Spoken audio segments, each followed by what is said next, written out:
دوستو السلام علیکم۔ نبی پاک کی ولادت کے وقت مکہ ایک شہر تھا۔ مکہ میں اور سرزمین حجاز میں ہر طرف بتوں کی پوجا ہوتی تھی۔ مکہ شہر میں جب بھی کسی امیر گھرانے میں کوئی بچہ پیدا ہوتا تو وہ گھر والے اس بچے کی پرورش کے لیے اسے گاؤں بھیج دیتے۔ ہر سال مختلف گاؤں سے عورتیں آتی اور بچوں کو لے جاتی۔ جب سرور کائنات خاتم النبیین معشوق خدا یاسین والضحیٰ حضرت محمد مصطفیٰ صلی اللہ علیہ وسلم اس دنیا میں تشریف لائے تو اس سال بہت سی عورتیں مکہ شہر میں آئیں اور ہر عورت نے کسی نہ کسی امیر گھر کے بچے کو گود لیا۔ چونکہ نبی پاک کے والد حضرت عبداللہ رضی اللہ عنہ نبی پاک کی ولادت سے پہلے ہی فوت ہو چکے تھے تو نبی پاک کو یتیم سمجھ کر کسی نے بھی نبی پاک کے دروازے کا رخ نہیں کیا، لیکن اللہ پاک نے یہ سعادت حضرت دائی حلیمہ سعدیہ کے نصیب میں لکھ دی تھی۔ حضرت حلیمہ سعدیہ جب نبی پاک کے در اقدس پر پہنچی تو حضرت آمنہ کی باندی حضرت حلیمہ سعدیہ کو لینے کے لیے آئی۔ جب حضرت حلیمہ سعدیہ نے حضرت بی بی آمنہ کے گھر جا کر نبی پاک کے چہرے انور کو دیکھا تو خوشی سے جھوم اٹھی اور کہا کہ اے بی بی آمنہ، اپنے اس لال کو مجھے دے دے، میں بغیر معاوضے کے اس کی پرورش کروں گی۔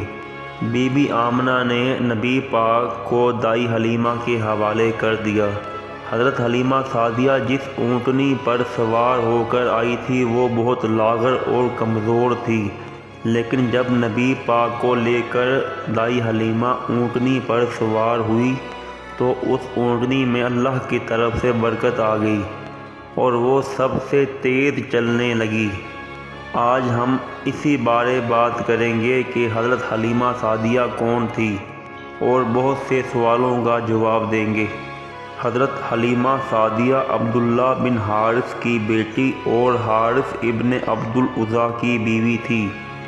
دائی حلیمہ سعدیہ ایک امانت دار اور اخلاق مند خاتون تھی۔ حضرت حلیمہ سعدیہ کا تعلق بنو سعد سے تھا جو پورے عرب میں فصاحت اور بلاغت میں مشہور تھا۔ اس خوش قسمت اور نیک بخت خاتون نے عرب کے رواج کے مطابق سرکار دو عالم کو دودھ پلایا اور تربیت فرمائی۔ وہ آپ سے بہت محبت کرتی، آپ کی ذات بابرکت سے روزانہ خیر و برکت کا مشاہدہ کرتی، جس سے محبت میں روز بروز اضافہ ہوتا چلا گیا۔ ایک دفعہ حضرت دائی حلیمہ سعدیہ نے دیکھا کہ رات کے وقت نبی پاک کے بچے ہیں اور چارپائی پر لیٹے ہیں تو چاند بہت قریب سے نبی پاک کو دیکھ رہا تھا۔ حضرت دائی حلیمہ سعدیہ کا بیٹا عبداللہ ابن حارث جب نبی پاک کے ساتھ بکریاں چرانے جاتا اور واپسی پر اپنی ماں کو بتاتا کہ بکریاں اور جنگل کے دوسرے جانور جن میں شیر بھی شامل ہے نبی پاک کو دیکھتے رہتے ہیں اور ان کے پیٹ بھر جاتے ہیں۔ پھر ایک وقت کے بعد نبی پاک حضرت حلیمہ سعدیہ کے گھر سے واپس اپنے گھر مکہ آ گئے۔ ایک زمانہ گزرنے کے بعد جب حضور کی نبوت کی خبر حضرت حلیمہ سعدیہ اور ان کے شوہر حضرت حارث اور حضرت حلیمہ سعدیہ کی بیٹی شیمہ کو ملی تو ان تینوں نے آ کر اسلام قبول کیا۔ خود نبی پاک بھی حضرت حلیمہ سعدیہ کا احترام کرتے اور امی کہہ کر پکارتے۔ ایک بار ایک محفل میں حضرت محمد مصطفیٰ کے سامنے حضرت حلیمہ سعدیہ تشریف لائیں تو نبی پاک نے اپنی کالی چادر حضرت حلیمہ سعدیہ کے لیے احتراماً بچھا دی۔ پھر حضرت حلیمہ سعدیہ ہجرت کے بعد مدینہ آ گئی اور وہیں وفات